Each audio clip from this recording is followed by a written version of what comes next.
बिहार के लखीसराय जिले में अवैध बालू कारोबार का एक बड़ा घोटाला सामने आया है। अभी जो बालू उठाव हो रहा है मैसोना में, उसका क्या स्थिति वस्तु है? देखिए, अभी जो है जिले में 5 बालू घाट संचालित है।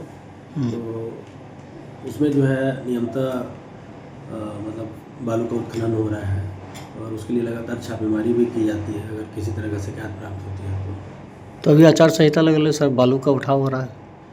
नहीं, आचार संहिता में बालू के उठाव पर कोई प्रतिबंध नहीं है। जो रेनी सीजन में जो प्रतिबंध था वो हट गया है ना। और जो इलेक्शन पोल डे के दिन में डिस्पैच वगैरह कंट्रोल थी, तो इस तरह से नियमानुकूल चल रही है चीजें। नमस्कार दोस्तों, मैं रुचि सिंह और आप देख रहे हैं नेशन विस्तार नेटवर्क। दोस्तों, बिहार से एक बड़ी और चौंकाने वाली खबर सामने आई है।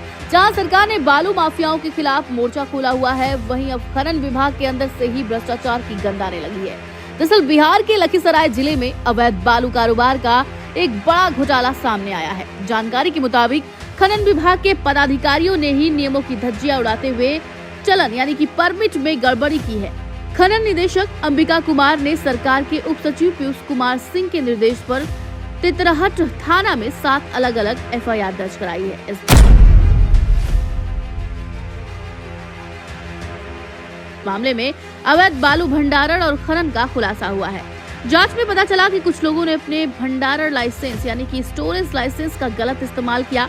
उन्होंने अपनी यूजर ID पर फर्जी कैंपिंग जोड़ दी, जिससे बिना अनुमति के ज्यादा बालू की खुदाई और बिक्री की जा सके, यानी सरकार को चकमा देकर बालू का काला कारोबार खुलेआम चल रहा था। अब सवाल ये उठता है कि इतने दिनों तक ये खेल कैसे चलता रहा? कौन लोग हैं जो सिस्टम के अंदर रहकर बालू माफियाओं को संरक्षण दे रहे थे? खनन विभाग ने इस मामले को बेहद गंभीरता से लिया है। बिहार खनिज खनन परिवहन एवं भंडारण नियमावली 2019 जो कि 2024 में संशोधित हुई थी, उसके तहत अब कड़ी कार्रवाई शुरू हो गई है। सरकार ने साफ संदेश दिया है, चाहे कोई कितना भी बड़ा ठेकेदार या रसूखदार क्यों न हो, अगर अवैध खनन में लिप्त पाया गया तो सीधे जेल की हवा खानी पड़ेगी। लखीसराय की ये कार्रवाई सिर्फ एक जिले की नहीं बल्कि पूरे बिहार के लिए एक बड़ा संदेश है। अब साफ है कि सरकार बालू माफियाओं पर सख्त है और किसी को भी बकसने की मूड में नहीं है। बिहार के लोग अब बस पूछ रहे हैं कि कब तक चलता रहेगा ये बालू का खेल, और क्या इस बार वाकई माफियाओं के दिन खत्म होने वाले हैं? बालू का जो है FIR दर्ज हुआ है। पटना से प्रतांग जो है आपको 9/11 आया था, तो क्या कुछ हुआ उसमें 7 जो स्टॉक होल्डर्स थे, उसमें जो उनका जो खनन सॉफ्ट जो NIC का पोर्टल है, उसमें कुछ क्वांटिटी आ गई थी।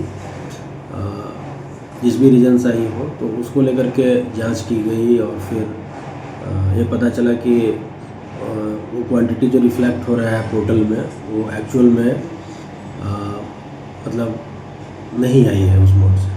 तो उसको लेकर के हम लोग जो है सुसंगत धाराओं में FIR दर्ज करवाया गया है। मामला था कितना टन का? ये लगभग अलग अलग स्टॉक का अलग अलग था। किसी में 2000 टन का भी है, किसी में 10,000 टन का भी है। इस तरह का है, अलग अलग। अभी जो बालू उठाव हो रहा है मैसोना में, उसका क्या स्थिति वस्तु है?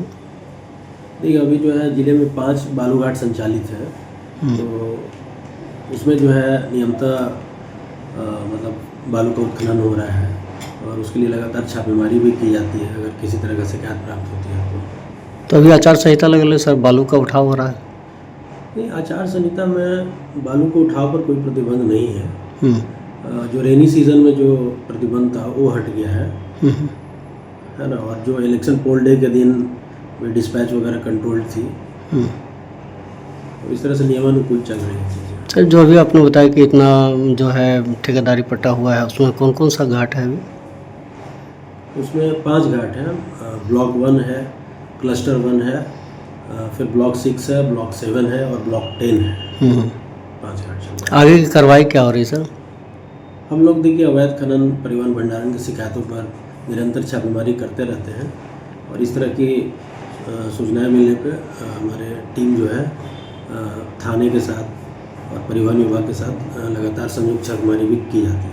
आपको क्या लगता है, हमें कमेंट बॉक्स में जरूर बताइए। साथ ही हमारे वीडियो को लाइक करिए, शेयर करिए और हमारे चैनल नेशन विस्तार को सब्सक्राइब करना न भूलिए।